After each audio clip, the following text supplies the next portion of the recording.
कैसे हैं आप सब। आज मैं आपके सामने एक नए टॉपिक को लेकर के उपस्थित हुई हूँ, जिसका नाम जैसा कि हम सब जानते हैं कि कुंडली में विभिन्न 12 भाव होते हैं और प्रत्येक भाव में एक राशि होती है। जब किसी जातक का जन्म होता है तो पूर्वी दिशा में कौन सी राशि उदय हो रही है वो ही जातक की लग्न मानी जाती है। जब हम बात करते हैं कुंडली के विभिन्न 12 भावों के और उन 12 भाव और उनके कारकत्वों के, तो कुंडली का प्रत्येक भाव बहुत सारी बातों के बारे में बताता है।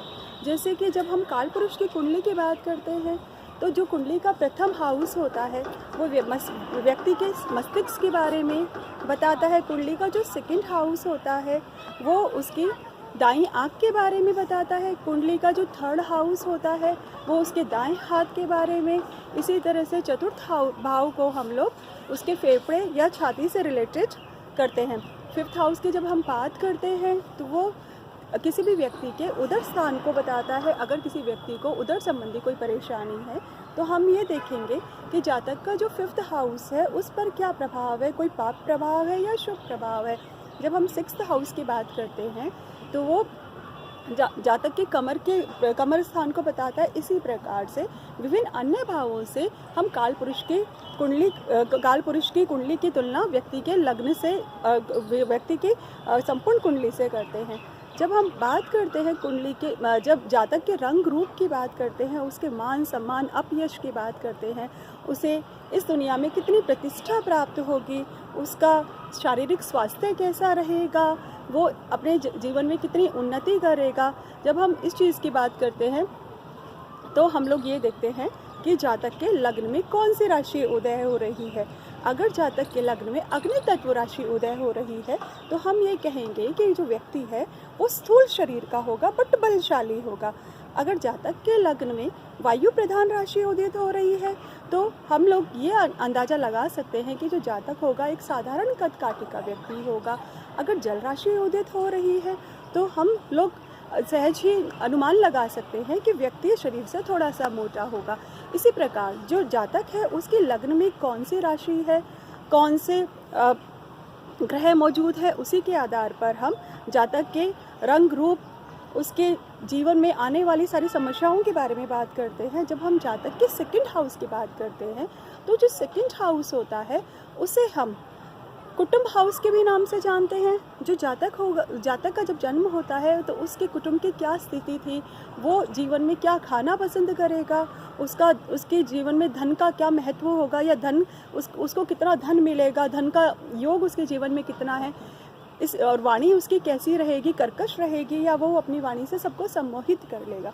इस प्रकार की बातें हम लोग कुंडली के सेकंड हाउस से करते हैं।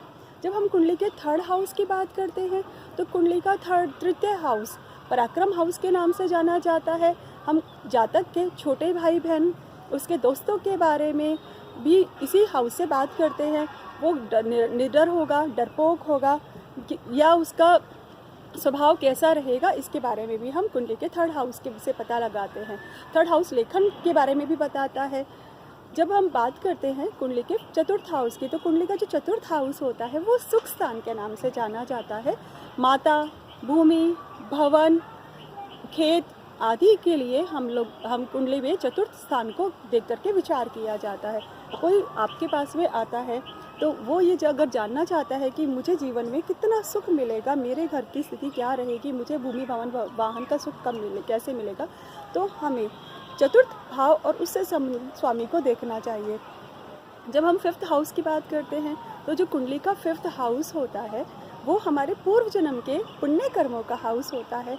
उसी से हम अपने पुत्र या पुत्री के बारे में या संतति सुख के बारे में पता लगा सकते हैं। व्यक्ति की बुद्धि कैसी होगी, जुए, लॉटरी, सट्टा आदि के बारे में या आकस्मिक जो धन प्राप्त होता है उसके बारे में हम फिफ्थ हाउस से बात करते हैं। कुंडली का सिक्स्थ हाउस, जिसे ऋण, रोग, शत्रु के नाम से जाना जाता है, कुंडली का जो सिक्स्थ हाउस होता है वो नौकरी के बारे में भी बताता है। कई बार हमारे सामने प्रश्न आता है जब हम जातक की जीविका के बारे में बात करते हैं कि मैं नौकरी करूंगा या मैं व्यापार करूंगा, तो हमें ये देखना चाहिए कि कुंडली का जो सिक्स्थ हाउस है वो उस पर किस तरह का प्रभाव है। कुंडली का सेवंथ हाउस, उसे हम जाया हाउस के नाम से भी जानते हैं। पुरुष की कुंडली है तो हम उसकी स्त्री के बारे में, और अगर स्त्री की कुंडली है तो हम उसके पति के बारे में 7th हाउस से ही बात करते हैं। जो कुंडली का 7th हाउस होता है वो व्यापार या पार्टनर के बारे में बात करता है, चाहे वो पार्टनर उसके व्यापार में हो या वो पार्टनर उसके जीवन में उसकी भागीदारी निभाने के लिए उसकी सहधर्मिणी हो। कुंडली का जो अष्टम हाउस है उसे मांगल्य हाउस या रंग हाउस के नाम से जाना जाता है। जी, व्यक्ति की मृत्यु कैसे होगी, उसकी मृत्यु के कारण के बारे में पता लगाने के लिए व्यक्ति को ओकल्ट साइंस या ज्योतिष शास्त्र से या किसी रिसर्च से संबंधित उसका वो कार्य करेगा या नहीं करेगा, वो किस तरह की प्रवृत्ति का होगा, इस तरह का पता हम लोग कुंडली के अष्टम हाउस से लगाते हैं। कुंडली में अगर अष्टम हाउस में मंगल हो तो जातक को बवासीर या बवासीर अर्थात पाइल्स होने की संभावना रहती है। कुंडली का 9th हाउस वो पौत्र हाउस के नाम से जाना जाता है। वो जब हम धर्म गुरु की बात करते हैं या हम धार्मिक प्रवृत्ति की बात करते हैं तो हम कुंडली के 9th हाउस को देखते हैं। कुंडली का 9th हाउस जातक के पिता के बारे में भी हमें सूचना देता है। जब हम दक्षिण भारत की कुंडलियों के बारे में बात करते हैं तो दक्षिण भारत में जो दक्षिण भारत में कुंडली का 9th हाउस पिता के बारे में, और उत्तर भारत में कुंडली का 10th हाउस पिता के बारे में हमें जानकारी देता है। इसी प्रकार 10th हाउस उसे हम पद प्रतिष्ठा या कार्य के लिए देखते हैं कि कुंडली का जो दशम हाउस है इस पर किस ग्रह का प्रभाव है, दशमेश कहाँ पर है, व्यक्ति जो भी कार्य करेगा वो किस क्षेत्र से संबंधित कार्य करेगा। अगर शुक्र का प्रभाव है तो हम कह सकते हैं कि वो सौंदर्य प्रसाधन या कला से संबंधित कार्य करेगा। अगर व्यक्ति के कुंडली पे 10वें हाउस पे गुरु का प्रभाव है तो हम लोग ये कह सकते हैं कि वो उच्च कोटि का शिक्षक भी हो सकता है।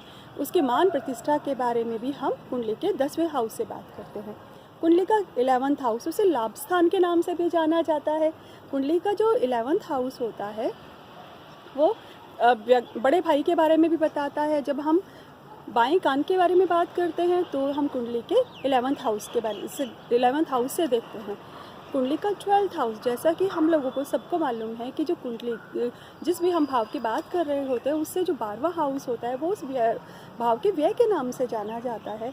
तो जातक जीवन में किस तरह से धन का इस्तेमाल करेगा, जो उसका शयन सुख है, उसका व्यय का स्थान यानी उसका धन किस जगह पर खर्च होगा, उससे संबंधित जो सूचनाएं हमें प्राप्त होती है तो वो हम कुंडली के 12वें हाउस से जान सकते हैं। कुंडली का जो 12वां हाउस होता है वो जेल के बारे में और हॉस्पिटल के बारे में भी बताता है।